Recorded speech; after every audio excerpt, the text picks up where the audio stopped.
there's not a single person in this world that does not like to have their way.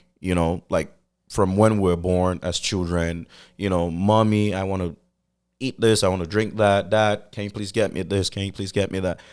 And then when you don't give a child what he wants or what she wants, they throw a tantrum, right? Like, Yeah. but that behavior is still in adults, but it shows up in a different way.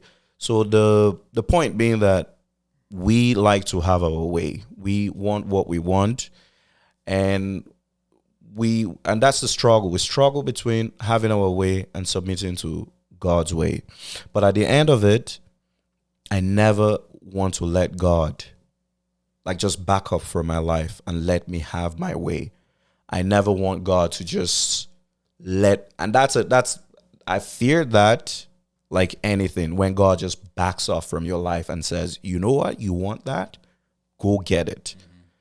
For me, that is very scary. I would rather fight with him, like struggle with him to submit to his will, than he just lets me have my way. Because I don't know, there is nothing more terrible. You think you want your way?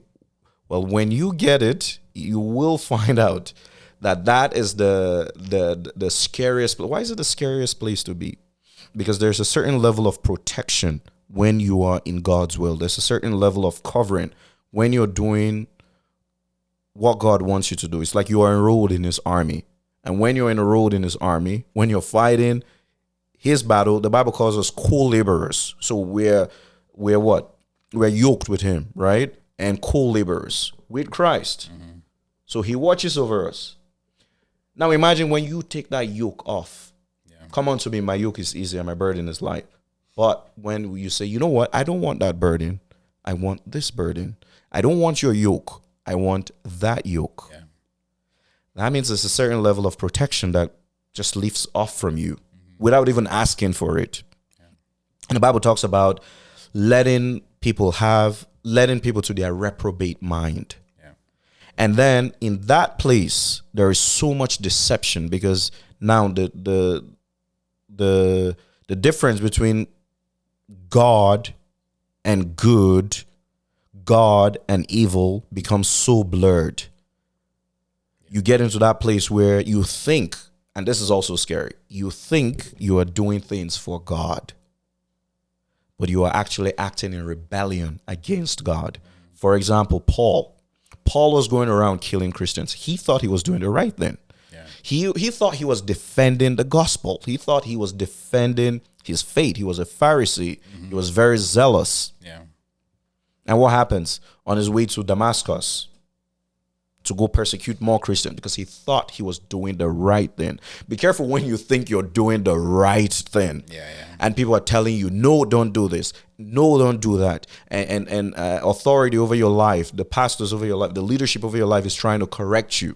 And you think you are doing the right thing.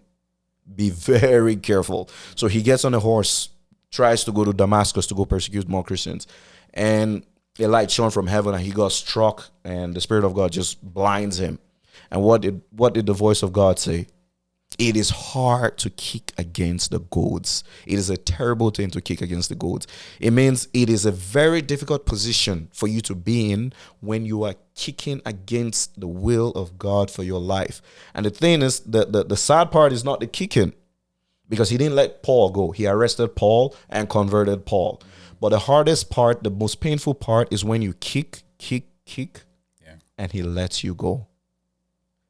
Lets you go have your reprobate mind, lets you have whatever you want.